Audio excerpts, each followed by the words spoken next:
En el nombre del Padre, y del Hijo, y del Espíritu Santo. Amén.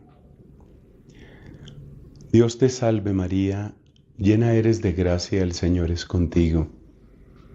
Bendita tú eres entre todas las mujeres, bendito es el fruto de tu vientre, Jesús. Santa María, Madre de Dios, ruega por nosotros pecadores, ahora y en la hora de nuestra muerte. Amén. En el nombre del Padre, y del Hijo, y del Espíritu Santo. Amén. Amigos, este congreso por el triunfo del Inmaculado Corazón de María creo que llega muy a tiempo. Muy a tiempo, porque vivimos precisamente una época de durísima confrontación. Cada vez parece más claro qué significa estar al servicio de Dios y qué significa estar al servicio de las tinieblas. Y esa claridad, esa diferencia tan neta que la vemos con nuestros ojos, tiene que suceder también en nuestro corazón. Es decir, somos llamados a tomar una opción clara, una opción coherente y una opción definitiva. Con respecto a la opción clara, debo recordar lo que nos enseñaba San Ignacio de Loyola en los ejercicios espirituales. Muchos de ustedes seguramente han hecho los ejercicios de San Ignacio y recuerdan que hay un momento muy importante que San Ignacio llamaba el de las banderas. En aquellos tiempos, siglo XVI, un poco antes también, un poco después también, la bandera es la señal de a quién perteneces, de qué lado estás. Y San Ignacio nos invita a tomar la bandera de Cristo, a tomar la bandera de la cruz, de una manera clara, de una manera decidida. Y ahí viene la segunda palabra. Nuestra opción tiene que ser coherente.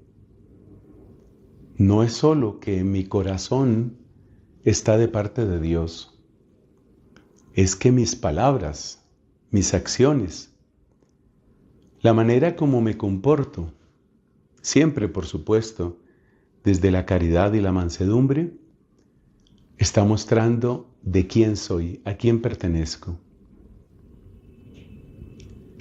Por lo tanto, tiene que ser también una opción valiente, una opción que seguramente va a implicar descalificaciones. Muchos de ustedes ya lo han vivido. Nos tratan de anticuados, nos tratan de ridículos, nos tratan de fariseos. En cada una de estas palabras, nosotros tenemos que hacer un examen muy claro. Y el examen consiste en esta sola pregunta: ¿qué hay de verdadero en lo que otros me dicen? Si por ejemplo me dicen que soy fariseo, posiblemente tengo algo o mucho de fariseo. Posiblemente. Entonces hay que aprovechar los insultos que nos lleguen, hay que aprovecharlos para examinar nuestra conciencia, para corregirnos y también para ofrecer. Y aquí nos vamos acercando al tema central de esta enseñanza: responder al amor ofendido. Responder al amor ofendido. Cada una de esas palabras nos está hablando del tiempo en el que estamos, pero sobre todo nos está hablando de qué ha hecho Dios por nosotros y qué estamos llamados nosotros también a hacer por Él. Responder al amor ofendido. Empecemos por la palabra amor. Y aquí quiero recordar dos textos de la Biblia, uno del Evangelio de San Juan y otro de la primera carta de Juan. En el Evangelio de Juan encontramos aquella expresión: no hay amor más grande que dar la vida por los amigos. Eso es lo que Cristo ha hecho por nosotros. Y si nos ponemos a pensar que se trata del Dios encarnado, un Dios que es infinito y que nos habla de lo más grande, pues yo creo que comprendemos cuánto amor ha tenido por nosotros Jesús. La respuesta a ese amor la encontramos en la primera carta de Juan. Leemos en esa primera carta: hemos conocido el amor que Dios nos tiene y hemos creído en Él. Conocemos el amor y creemos en el amor. Hemos creído en ese amor. ¿Qué significa creer en ese amor? Significa tres cosas. Primero, que recibo la palabra con la que me predica la iglesia. Si confiesas con tus labios y crees en tu corazón que Cristo es el Señor, serás salvo, nos dice el apóstol San Pablo. Entonces, nosotros creemos con el corazón y profesamos con nuestra boca que Jesús es el Señor. Señor de nuestros corazones, Señor de nuestras vidas, de nuestras familias, Señor de nuestros países, que le están dando la espalda a Dios en su inmensa mayoría, Señor del universo. Él es el Rey. Entonces, hemos creído en el amor significa que yo he recibido esa noticia. La noticia de Dios me ha sido predicada y yo la he recibido. Yo recibo esa palabra. Eso es lo primero, para creer en el amor. Lo segundo es que me apoyo en ese amor, renunciando a apoyarme en cualquier otra realidad. Que tengo dinero, no me apoyo en el dinero. Que tengo salud, no me apoyo en mi salud. Tengo muchas amistades, soy un privilegiado, soy prestigioso, soy popular, no me apoyo en eso. Me apoyo en Cristo, que es mi Señor. En Él y solamente en Él me apoyo. Eso es lo segundo, para confiar, para realmente creer en el amor. Entonces, creer en el amor es recibir la palabra que me da la iglesia. Creer en el amor es confiar en ese amor, retirando, atención a esa parte, retirando mi confianza de cualquier cosa que pretenda hacerle sombra a Cristo. Repito, popularidad, dinero, belleza física, talentos, conocimiento. No me apoyo en eso. Y viene la tercera parte de creer en el amor. Creer en el amor es obedecer.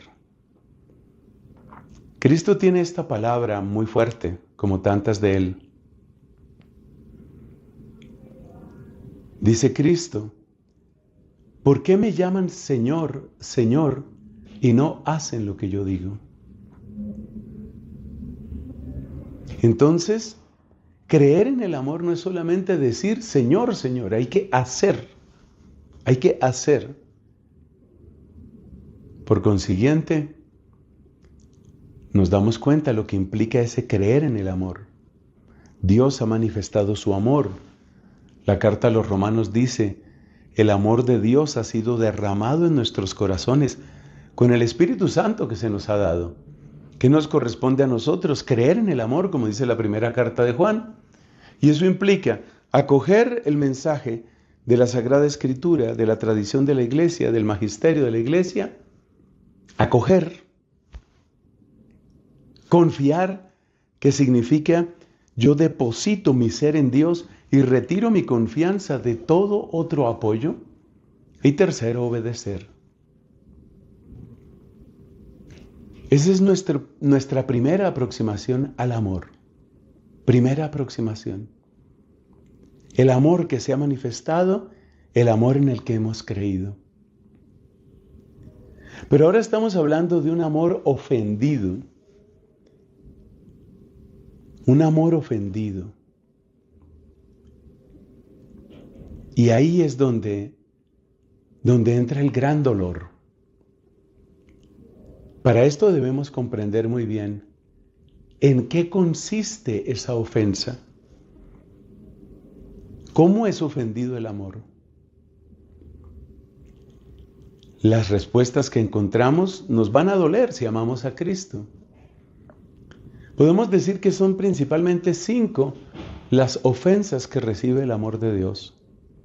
Y hay que conocerlas para que nuestro corazón entre en sintonía con el corazón de Jesús y entonces podamos reparar ese amor ofendido. La primera ofensa al amor de Cristo es la indiferencia. Observemos cómo en las apariciones de nuestro Señor a Santa María Margarita Alacoque le dice, le manifiesta su dolor por la indiferencia. Indiferencia que tiene una causa muy concreta,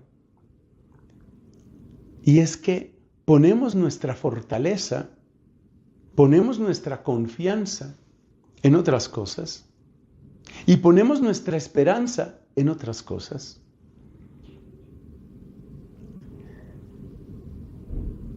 Yo no sé qué duele más, si ese poner la confianza en otras cosas, por ejemplo, el dinero, los amigos, la salud que tengo, o poner la esperanza en otras cosas. Un ejemplo bíblico de indiferencia es el de aquel hombre que tuvo una cosecha fabulosa. Y cuando se vio con toda esa riqueza, lejos de darle gracias a Dios, lejos de pensar en su prójimo, solo conversa con él mismo. Y encerrado en sí mismo, esta es la conversación que tiene. ¿Qué voy a hacer? No me cabe mi cosecha. Ah, ya sé. Él se pregunta y él se responde, porque está encerrado en sí mismo.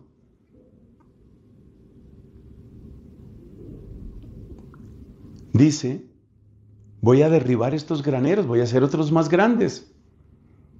Voy a llenar esos graneros con mi cosecha y después me diré, fíjate dónde tiene su esperanza. Después me diré, alma mía, descansa, túmbate, come, bebe, date buena vida. Tienes bienes acumulados para muchos años. El poner la confianza y la esperanza fuera de Dios. Entonces Dios no me interesa. No siento que le deba nada a Dios, dice el indiferente. Y más bien me preocupa que venga Dios a meterse con mis cosas. ¿Por qué? Porque lo mismo que aquel rico, yo quiero administrar mis cosas a mi manera.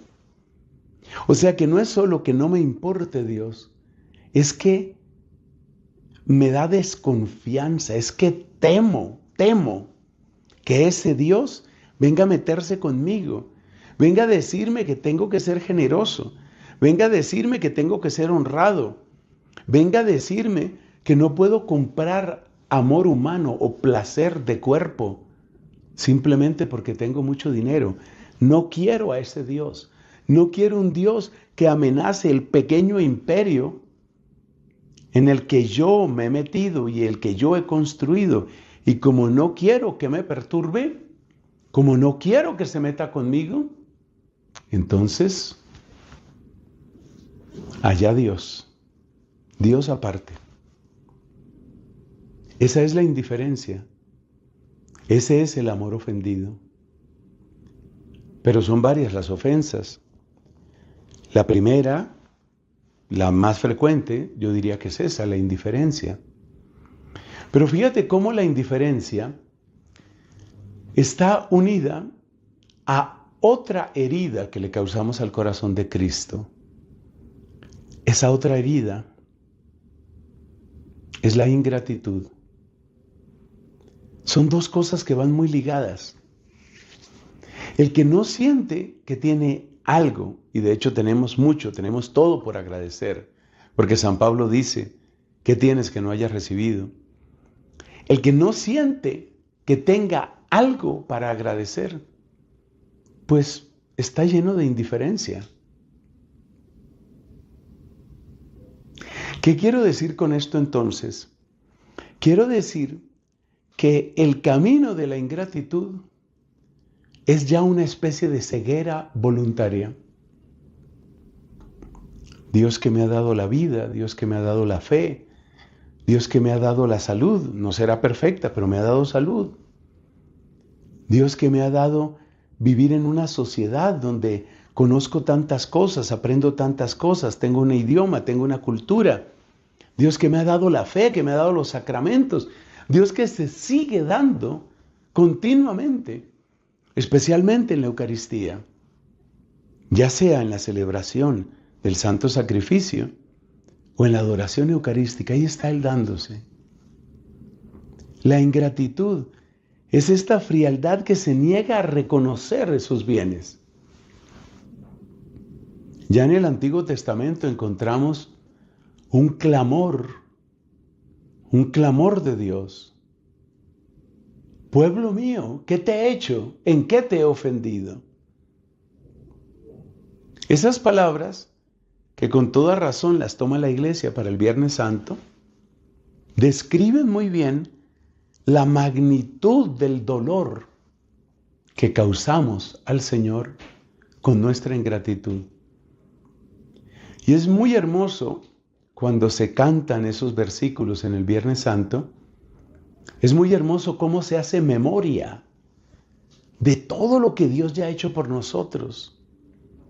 Yo te saqué de Egipto, yo te alimenté con el maná, yo saqué agua de la roca. Yo te saqué de Egipto y tú me llevas al pretorio con Pilato. Yo te alimenté con el maná y mira cómo tú me das este dolor. Yo saqué agua de la roca para que bebieras, tú me das vinagre. La ingratitud, primero la indiferencia, luego la ingratitud. Tercera ofensa, la tibieza. Yo creo que todos recordamos aquella frase tan rotunda en el libro del Apocalipsis. Tiene distintas interpretaciones, no quiero entrar en ese detalle en este momento, pero lo cierto es que está esa expresión: los tibios los vomitaré de mi boca. La tibieza, ese ser y no ser, esas contradicciones que se han metido en el lenguaje. Soy católico, pero no practicante. Para que se vea lo ridículo que es esa expresión, piensa que, por ejemplo, una persona te la encuentras comiendo un delicioso asado, quizás uno de esos asados argentinos fantásticos, y te cuenta mientras está masticando esa apetitosa carne, te cuenta, yo soy vegetariano. Tú dices, pero ¿qué sentido tiene esto? Y luego te dice, yo soy vegetariano no practicante. Dime si eso tiene algún sentido. Creo que todos sabemos que en los Estados Unidos, por dar otro ejemplo, hay dos partidos políticos mayores. El Partido Demócrata y el Partido Republicano, que son muy opuestos en muchísimas cosas. Imagínate que tú eres un demócrata convencido y llegan las elecciones y tú votas todo por los republicanos. Y entonces te preguntan, pero ¿qué pasó? Que no solo lo haces, sino que lo exhibes y te enorgulleces. Y tú dices, no, yo soy demócrata, pero no practicante. Dime si esa expresión no practicante tiene algún sentido.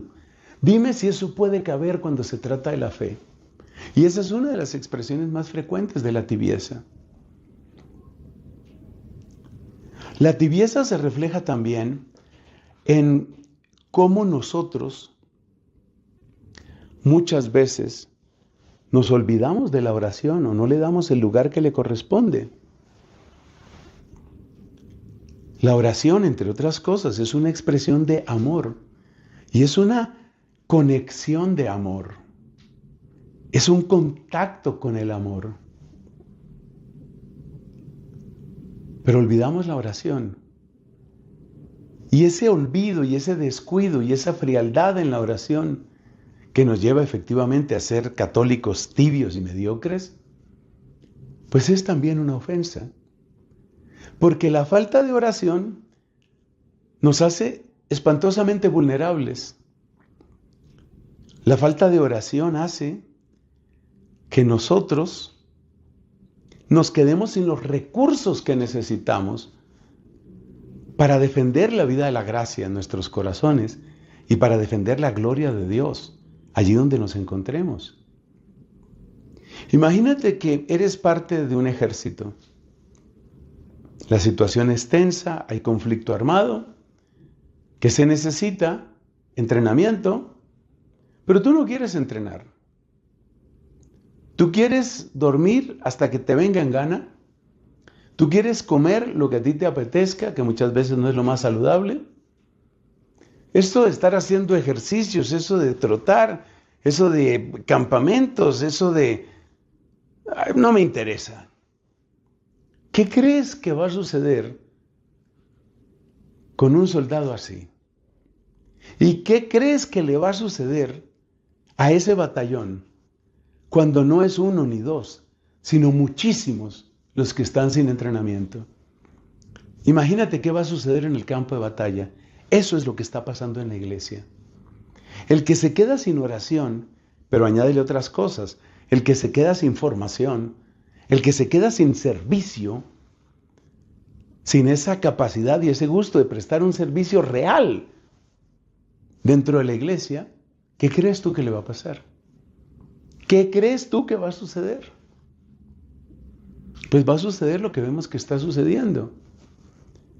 Nuestros parlamentos, llámese Congreso, Senado, Cámara de Representantes, nuestros parlamentos están llenos de personas que fueron bautizadas, pero que empezaron con eso de que yo soy católico pero no fanático, yo soy católico pero yo no soy practicante, y ahí tienes las leyes inicuas que se van aprobando, y ahí tienes las ofensas públicas a la fe. La tibieza deja sin recursos a la Santa Iglesia para defenderse en los muchos frentes que tiene. Por falta de oración, por falta de formación, por falta de servicio. Y repito, el servicio debe ser específico. El servicio debe ser específico. Entonces, ahí tenemos 3 puntos que nos muestran cómo el amor es ofendido, el amor de Dios. Indiferencia, ingratitud, tibieza. Hay un cuarto punto que hay que mencionar. El nombre que tiene es infidelidad, pero el nombre que le da la Biblia es adulterio espiritual. Adulterio espiritual es creer que yo puedo ir a misa y puedo ir al culto de los evangélicos. Adulterio espiritual es creer que yo me puedo llamar católico y asistir a las reuniones de los masones. Es decir, adulterio espiritual, como nos lo enseña la Sagrada Escritura, es desconocer que nosotros ya somos de Dios y que por consiguiente no estamos a la venta. Nosotros no somos materia disponible para que cualquier secta, cualquier movimiento gnóstico o cualquier movimiento agnóstico, porque las dos cosas van en contra de la fe, para que cualquier movimiento ateo o de masonería, o de esoterismo, o de nueva era, pero creemos que podemos mezclar todo con todo. Es ridículo, pero más que ridículo es perjudicial. Porque en el momento en el que nosotros creemos que podemos combinar cualquier cosa con cualquier cosa, estamos reduciendo a Dios a la condición de las criaturas. Tú no puedes darle tu corazón a las criaturas, en ese sentido que solo Dios merece, sin achicar a Dios. Lo más grave de la idolatría no es que tú exaltes las criaturas, que por supuesto es ofensa a Dios, sino sobre todo que tú disminuyes a Dios.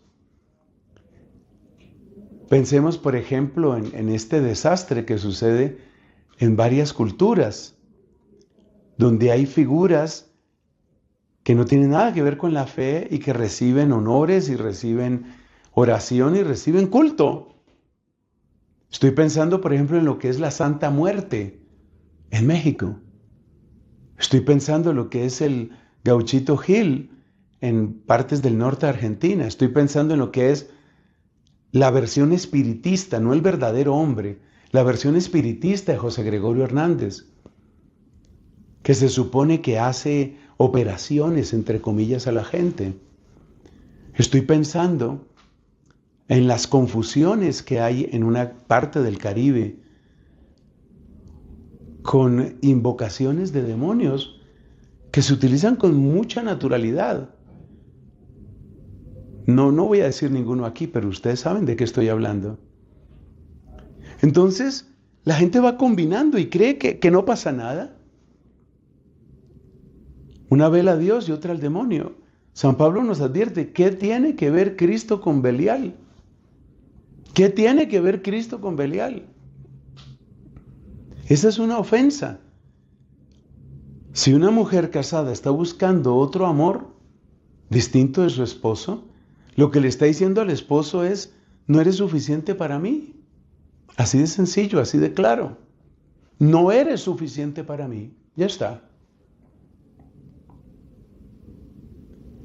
Y eso es disminuir a Dios, eso es robarle toda su gloria. Eso es ignorarlo. Es una ofensa muy grave. Entonces, se podría llamar infidelidad, pero yo lo voy a llamar, apoyándome en las palabras y ejemplos de la Escritura, lo voy a llamar adulterio, adulterio espiritual.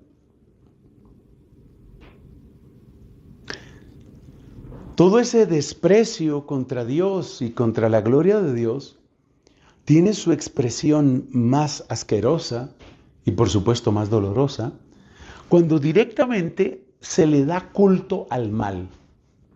Ahí estamos en el peor escenario. Cuando se le da culto al mal. Es decir, cuando entramos en los terrenos de la brujería, aunque la brujería tiene que ver con el adulterio espiritual, realmente esta quinta ofensa tiene que ver con las blasfemias, con los sacrilegios, tiene que ver con el satanismo que directamente pretende atacar a Dios, pretende reclamar para las tinieblas lo que Dios ganó al precio altísimo de la sangre de su Hijo. Creo que no hay que explicar mucho porque esta es la peor de las ofensas. Es interesante ver cómo en la aparición de la Salet, el llanto de María Santísima tiene que ver sobre todo con dos cosas. Con la tibieza y la indiferencia, ya las hemos mencionado en esta enseñanza, la tibieza y la indiferencia frente a la Eucaristía dominical y la pésima costumbre, el mal hábito de la blasfemia, del lenguaje religioso, o mejor dicho, antirreligioso, que usa la religión pero para ofender. Entonces, ahí entendemos de qué magnitud es esta herida. Cerremos esta parte simplemente recordando las 5 grandes ofensas: la indiferencia, la ingratitud, la tibieza, el adulterio espiritual y el satanismo. Pero como algunos dirán, no, pero es que el satanismo, yo no estoy adorando a Satanás. Entonces no pongamos la palabra satanismo. Vamos a poner la palabra que describe, así no se invoque al diablo, lo que está sucediendo. Vamos a llamarlo sacrilegio. Por ejemplo, tenemos una situación horrenda por estos días. Espero que eso se corrija muy pronto, pero la ofensa es espantosa. En una serie que proyecta Apple Televisión, sale un personaje burlándose de la Eucaristía, cometiendo sacrilegio, convirtiendo a la Eucaristía como en una especie de pasabocas, que come con absoluta indiferencia y cinismo. No doy más detalles. Muchos de ustedes saben de qué estoy hablando. Ahí no se dice expresamente que hay una invocación al diablo, pero estamos ante un sacrilegio en toda regla. Es absolutamente asqueroso. Entonces, indiferencia, ingratitud, tibieza, adulterio espiritual, sacrilegio. Casi todas las ofensas, por lo menos las ofensas mayores contra el corazón de Jesús, que no se nos olvide que está siempre unido al corazón de María, como María está unida siempre a la misión y al ser de su Hijo. Esta ofensa a los corazones de Jesús y María, pues esto es precisamente lo que nosotros queremos reparar. Y por eso es necesario hablar de qué entendemos por reparación y cómo podemos nosotros reparar. Son las 2 preguntas fundamentales para el final de esta reflexión. ¿Qué entendemos por reparar? Creo que la palabra es muy clara en el sentido de que reparar es deshacer un daño. Se dañó una casa por un terremoto, la han reparado, la han reconstruido. Reparar. Esto viene del verbo parare, en latín, que significa estar listo, estar dispuesto, estar en buena forma, estar preparado. Verbo parare. Entonces, reparar es volver a ese estado. Y aquí surge inmediatamente una pregunta. ¿En qué sentido una acción posterior va a poder reparar a una acción anterior?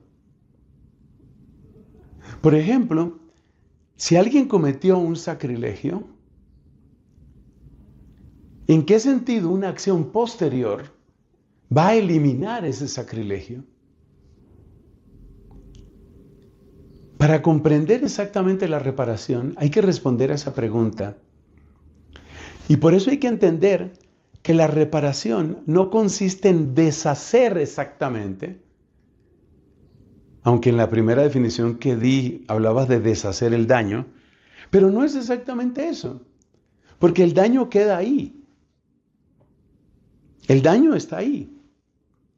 Yo creo que aquí conviene hacer una comparación con lo que pasa en otros ambientes, en otros ámbitos. Imaginémonos una persona que en un momento de ira suelta unos insultos de gravísimo calibre contra otra persona. Le dice palabras absolutamente desobligantes, sucias.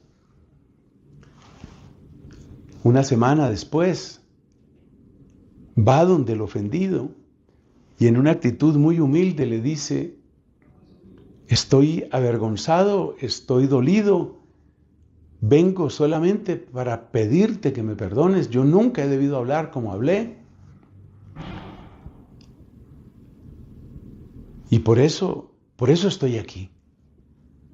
Yo quisiera de alguna manera reparar el daño que te causé. Bueno, eso está bien, por supuesto que eso está muy bien. Pero si examinamos ese acto de perdón o de pedir perdón, no elimina el otro acto. Es decir, si el insulto pasó, por ejemplo, qué sé yo, digamos un martes, el hecho de que al martes siguiente este hombre vaya a pedir disculpas no quita lo que hizo el primer martes. No está en nuestro poder eliminar el pasado. Así que hagamos esa claridad. La reparación no es una eliminación del pasado. No es eso lo que hacemos. No se trata de eliminar el pasado. Pero uno se da cuenta que sí hay un sentido en pedir unas disculpas, y muchos hemos tenido que pedir disculpas. Y muchos hemos tenido que pedirle perdón a Dios y pedirle perdón a otras personas. Hemos obrado mal, lo mínimo que uno puede hacer es pedir perdón. Por favor, excúsame, discúlpame. Entonces la pregunta es, ¿qué hacen esas disculpas? ¿Qué es lo que hacen? ¿En qué sentido eso es una reparación, sabiendo que el pasado nadie lo puede cambiar? Te doy una pista interesante. Las ofensas más grandes que ha conocido la historia fueron las que se cometieron en la cruz de Cristo, con las palabras y también con toda la violencia contra el cuerpo de nuestro Señor. Y observa que cuando Cristo resucitado se aparece con sus llagas. Las llagas no desaparecen. Eso nos tiene que enseñar algo. Las llagas no desaparecen. O sea que la reparación no es la desaparición del pasado, no es la eliminación de las llagas están. Y la reparación no consiste en que desaparezcan las llagas, en que desaparezca el pasado. Es más complejo, pero también es más bello. Cuando una persona se disculpa, ¿qué es exactamente lo que está haciendo?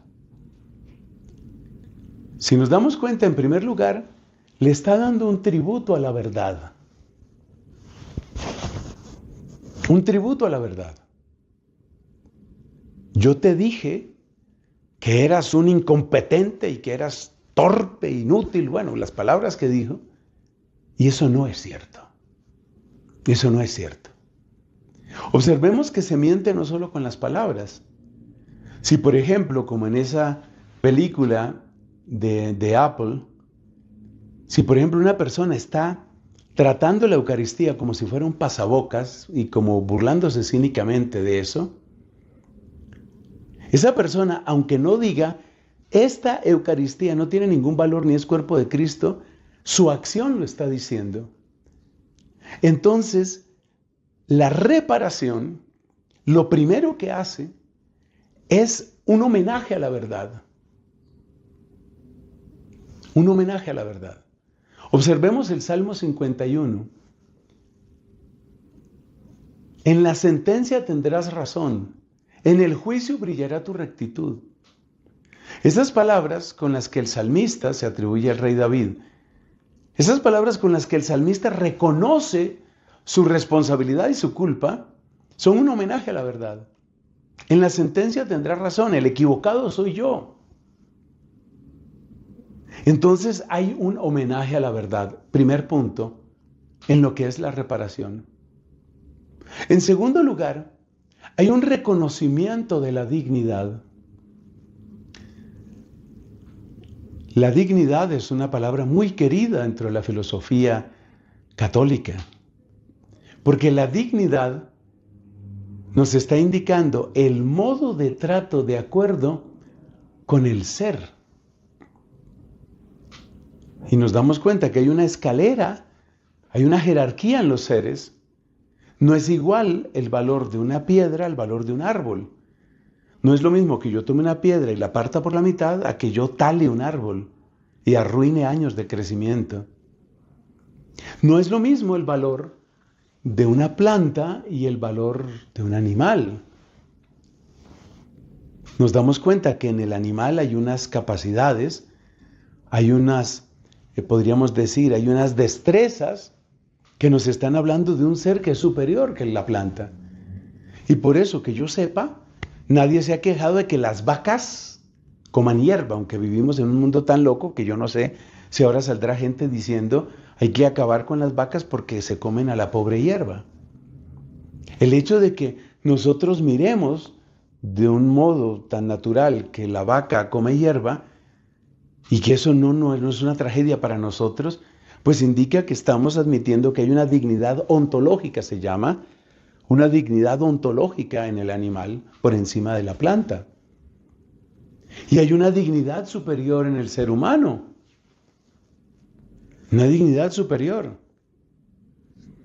Sería la peor y más dolorosa de las burlas a una persona que perdió, por ejemplo, perdió a su hijo por una negligencia médica. ¿Qué tal que el hospital le dijera, bueno, en reemplazo de su hijo le hemos traído este gatico? Uno puede querer a las mascotas, pero una cosa es una cosa y otra es otra. Entonces, la dignidad es el reconocimiento del valor intrínseco. Y cuando nosotros pedimos disculpas a una persona o cuando le pedimos perdón a Dios, estamos reconociendo esa dignidad. Estamos reconociendo lo que decimos en la misa. Solo tú eres santo, solo tú, Señor, solo tú, Altísimo Jesucristo, con el Espíritu Santo, en la gloria de Dios Padre. Amén. Así que la dignidad es el restablecer el orden en la relación. Ahí se restablece el orden. Por eso cuando se hacen reparaciones públicas, por ejemplo, por un sacrilegio contra la Eucaristía, siempre son celebraciones que tienen una especial solemnidad, una especial incluso pompa, en el sentido más puro y bello de la palabra. Es como queremos exaltar a aquel que fue tan maltratado en ese sacrilegio. Queremos exaltarlo. Es decir, que la reparación es un homenaje a la verdad y la reparación es una recuperación del orden en la dignidad. Pero nada de eso quita lo que ya sucedió. Aquí viene el tercer elemento, son 4. El tercer elemento es la reparación. Y es que cuando se hace ese acto de reparación, nosotros le estamos dando un sentido al dolor pasado. Voy a tratar de explicarme. Y para esto lo mejor son los ejemplos bíblicos. Pensemos en la manera como los hermanos de José, estoy hablando de José, el hijo de Jacob, en el libro del Génesis. Pensemos en todo lo que hicieron los hermanos envidiosos de este José. José era hijo de Jacob. Y sus hermanos también eran hijos de Jacob, eran 12. De ahí vienen las tribus de Israel. Ellos maltrataron terriblemente a su hermano José. De hecho, pensaban matarlo. Finalmente, uno de los hermanos, llamado Rubén, el mayor, dijo, no lo matemos. No sacamos nada con eso. Así que, por no llegar al extremo del homicidio, lo vendieron como esclavo. Vendido. Una vez que fue vendido, pues llegó a Egipto y conocemos esa historia. Le empezó a ir bien en casa de un egipcio llamado Putifar. Después la mujer de Putifar se obsesionó con él. Después lo calumnió, fue a dar a la cárcel. Pero en la cárcel fue el único que pudo explicar unos sueños extraños que había tenido el faraón. Y entonces llegó a ser, podríamos decir, primer ministro en Egipto. Pero ahí no termina la historia. La historia es que llegó una hambruna terrible a toda esa región. Y gracias a que José tenía ese cargo altísimo en la corte del faraón de Egipto, José pudo rescatar de una muerte segura, muerte terrible por hambre, pudo rescatar a su familia. Y la frase a la que quiero llegar Es la frase que dice José: para un bien me trajo Dios aquí a Egipto, para un bien. Es decir, José, iluminado por el Espíritu Santo, se da cuenta que hay un bien que ha venido, un bien que ha llegado a través de un mal. La reparación va en esa dirección. Es decir, que ese daño, esa ofensa, se convierte finalmente en una bendición. Esto parece increíble, pero es que el ejemplo más claro lo tenemos en la cruz. Y por eso cruz es el resumen de lo que estamos diciendo, la cruz de Cristo. Observemos cuántos insultos, traiciones, injusticias, blasfemias, golpes, heridas, todo cayó sobre Cristo. Pero Cristo de todo eso saca algo muy bueno.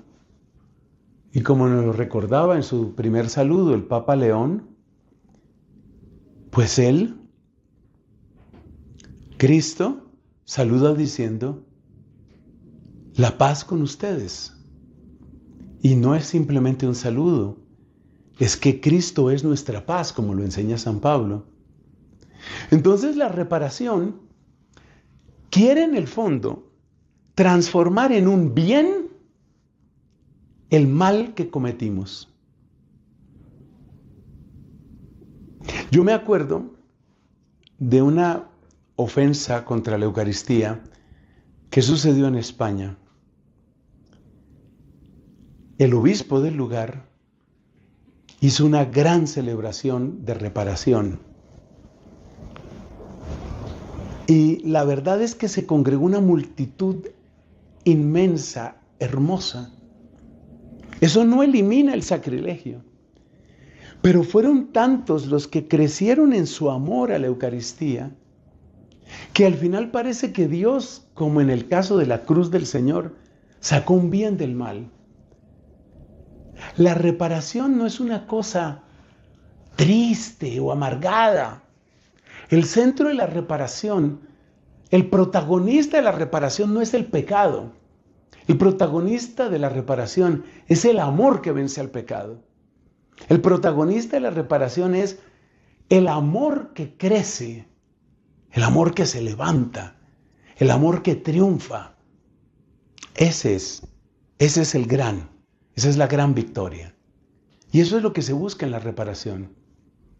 Entonces la reparación es un homenaje a la verdad, dijimos. La reparación es la restauración del orden de acuerdo con la dignidad. Y ahora vemos que la reparación es un triunfo que le da sentido a un dolor. Que le da sentido a un dolor. Vuelvo a otro ejemplo que comenté en esta enseñanza. Aquella persona que se le fueron las luces y empezó a insultar al que se supone que era su amigo. Una cosa absolutamente desobligante. Bueno, eso pasó. Pero después de eso, va y pide disculpas. Y las pide de corazón. Y el otro entiende lo que ha sucedido. Y entonces le dice: bueno, son cosas que pasan. Yo también he tenido mis errores. Pues que esto no vaya a dañar nuestra amistad. Venga, un abrazo, hermano.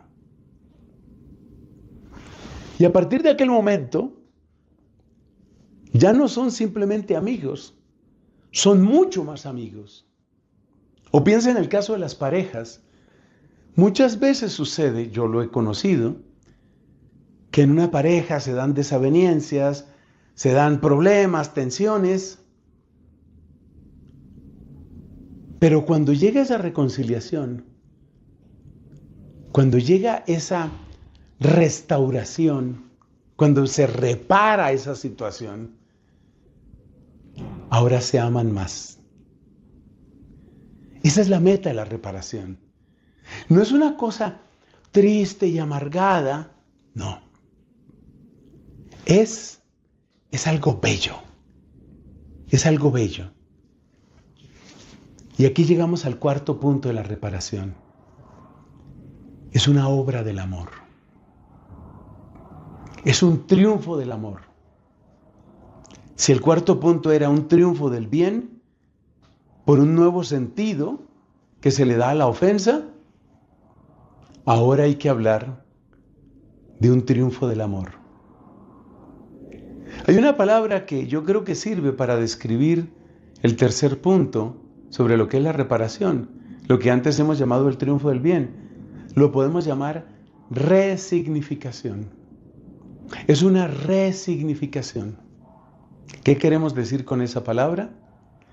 Queremos decir que encontramos un sentido nuevo en el momento en el que entendemos que Dios va sacando bienes de los males.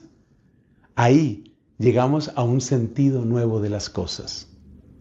Ahora entendemos que hay un bien que surge acá. En resumen, la reparación no elimina el pasado, la reparación no elimina la herida, no es que no importe lo que se hizo, sino que la reparación trae 4 cosas: un homenaje a la verdad, restablecimiento del orden según la dignidad, resignificación de lo que aconteció en el pasado y un triunfo del amor. Eso es lo que se busca con la reparación. ¿Cómo podemos practicarla?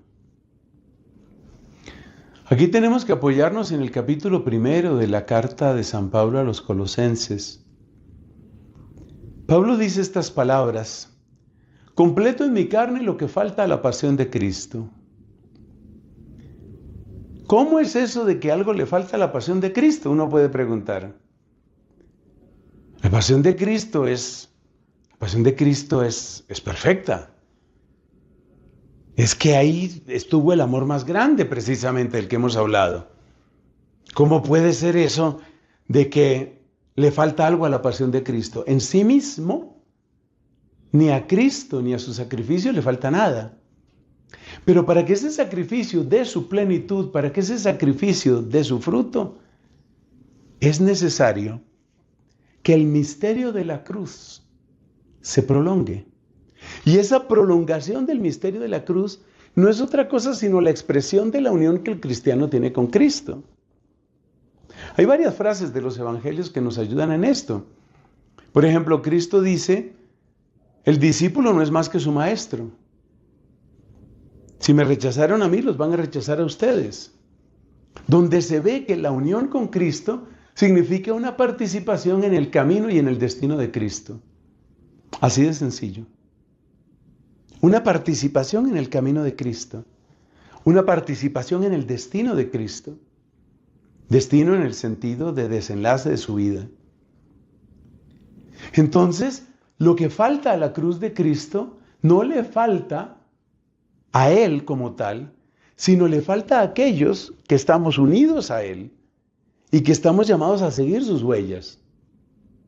Entonces, el primer acto en la reparación, para vivirlo nosotros, el primer acto es el deseo expreso de ser y permanecer en Jesucristo. Y yo creo que hay una frase muy elemental que describe esto a la perfección. Esa frase es: quiero seguirte. Añádele otro poquito: que lo que te suceda a ti me suceda a mí. Que fíjate que es una frase muy semejante a la del matrimonio. Porque la unión que Cristo tiene con el alma humana es una unión esponsal. Ese es el fondo de esto. Entonces, como es una unión esponsal, lo que nos encontramos es que donde Él esté, yo estoy. Es lo que se dice en el sacramento del matrimonio.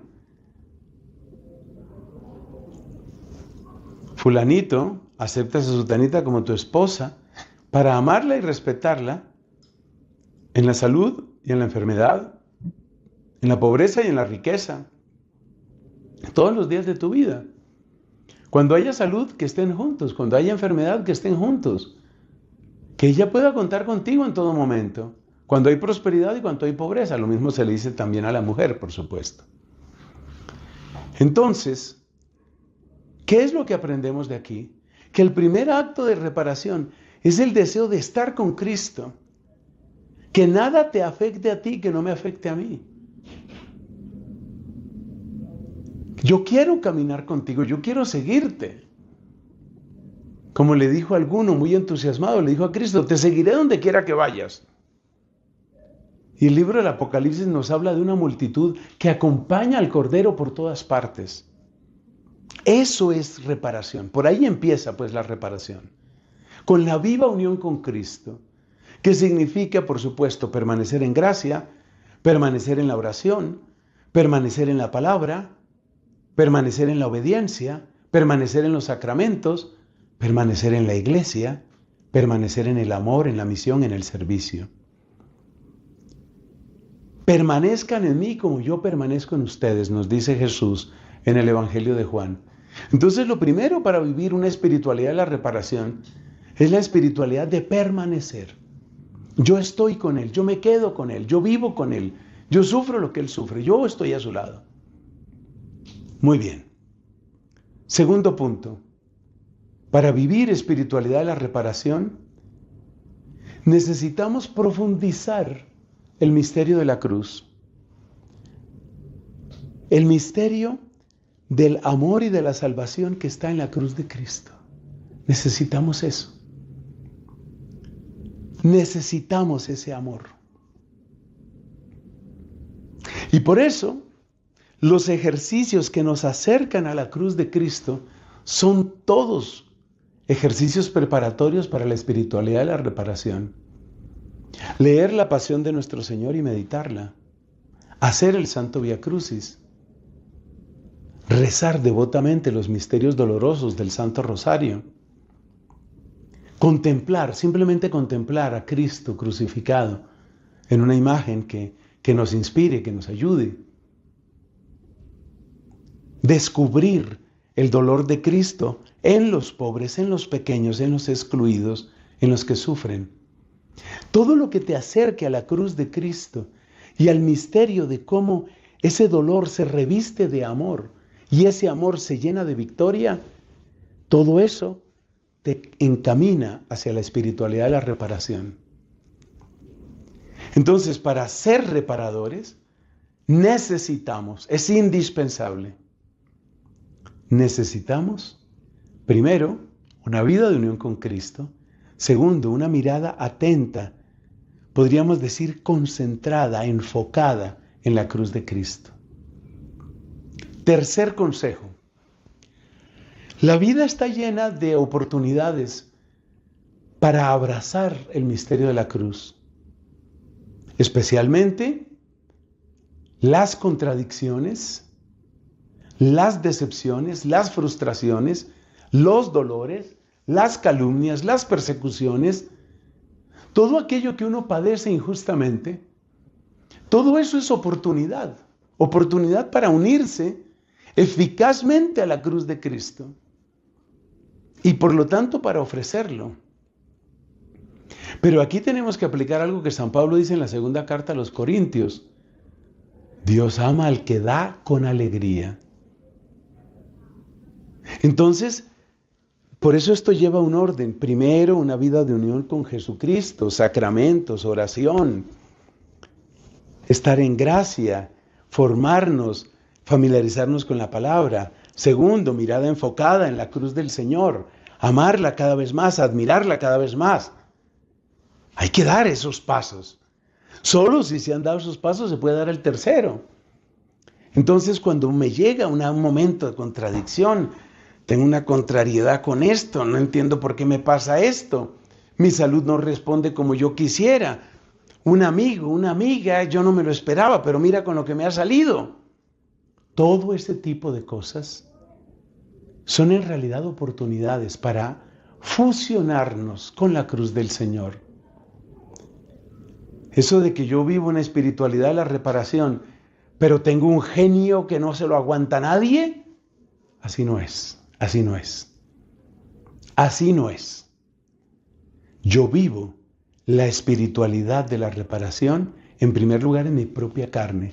San Pablo decía, a mí que no me molesten, yo llevo en mi carne las huellas de Cristo, las señales de Cristo. Entonces hay que practicarlo. Y eso significa lo que algunos llaman penitencia pasiva. Es decir, yo estoy aceptando estas contradicciones, este tráfico pesado, una persona incomprensible, una calumnia que surgió, muchos aquí hemos padecido eso. Yo acepto eso, pero lo acepto con serenidad, sin exhibicionismo, con humildad, con agradecimiento y con alegría. Y con alegría. Me acuerdo, mi papá, que ya murió hace unos años, en su última enfermedad, algo que él le pedía mucho a Dios, dame vivir esto, con amor, con obediencia, y siempre añadía, y con alegría, y con alegría. Ahí vamos enfocados. Cuarto consejo. Es necesario que nuestro corazón se colme de misericordia, muy especialmente hacia aquellos que ofenden a Dios, que ofenden su nombre, que ofenden sus sacramentos, que ofenden el misterio de la iglesia, que ofenden a los sacerdotes. Tenemos que llenarnos de una misericordia adicional. Recordemos la palabra que Dios dijo a través de Ezequiel. Dios no quiere que se pierda nadie. ¿Acaso quiero yo la muerte del pecador y no que se convierta y viva? Y a través de San Pablo nos dice que Dios quiere que todos los hombres se salven y lleguen al conocimiento de la verdad. Y Santa Catalina de Siena oraba diciendo, Señor, multiplica las conversiones, porque más gloria habrá para ti. Mira cómo pensaba ella, más gloria será para ti, que muchos se conviertan y no solamente yo. Hay que llenarse de misericordia.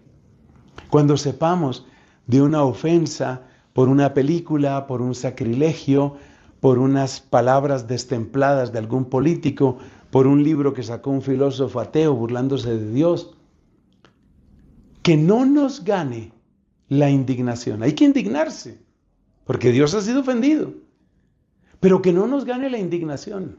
No. Más bien, que aún teniendo indignación, crezcamos en la compasión. Pobres almas. Aquel que comete ese sacrilegio, aquel que insulta en público a Dios, aquel que dice que la Iglesia Católica da lo mismo que cualquier otra religión, es una ofensa terrible. Que estén por encima la misericordia, recordando siempre la paciencia que Dios ha tenido con nosotros. Entonces hay que pedir mucho esa misericordia. Y la quinta recomendación es, si hemos recorrido este camino, no lo recomiendo antes, hay penitencias sanas. Ojalá con un buen acompañamiento, una buena dirección espiritual. Sé que no es fácil conseguir buenos directores espirituales, pero con una buena dirección espiritual y con un buen acompañamiento, algunas penitencias en forma de ayunos o de cualquier otro modo. Es bueno eso. Y ofrecerlo específicamente. Esto lo hago por ti. Esto lo hago porque te amo. Esto lo hago porque eres el primero en mi vida. Esto lo hago en reparación por tantas ofensas, por los que han traicionado su vocación, por los sacerdotes que viven en pecado. Esto lo hago en reparación por la cobardía de tantos pastores. Esto lo hago por el maltrato a la inocencia de los niños. Esto lo hago por tanto egoísmo, por tantas impurezas en tantos jóvenes. Esto lo hago por las almas del purgatorio. Esto lo hago por los matrimonios que se están destruyendo en este momento. Ya viene la oferta, la ofrenda que tú haces. Es algo muy bello. Y tenemos en la Iglesia Católica santos de una calidad de penitencia tan llena de amor, tan fundida con el sacrificio de Cristo, que no me cabe duda que le dan un sentido distinto a todo lo que ofende el nombre de Dios. Hermanos queridos, gracias por estar aquí. Gracias por reservar este tiempo para conocer un poco más sobre el amor a Dios y el servicio a Dios. Permítanme que culminemos esta reflexión con una breve oración y la bendición. María Santísima, que recibiste en tu corazón inmaculado el dolor de la espada que te atravesaba. María Santísima, enséñanos a ser fieles, humildes, amorosos, agradecidos y alegres. María, ruega por nosotros, como te decimos en cada oración. Ruega por nosotros que somos pecadores, ahora y en la hora de nuestra muerte. El Señor esté con ustedes. La bendición de Dios, Padre, Hijo y Espíritu Santo, descienda sobre ustedes y los acompañe siempre. Amén.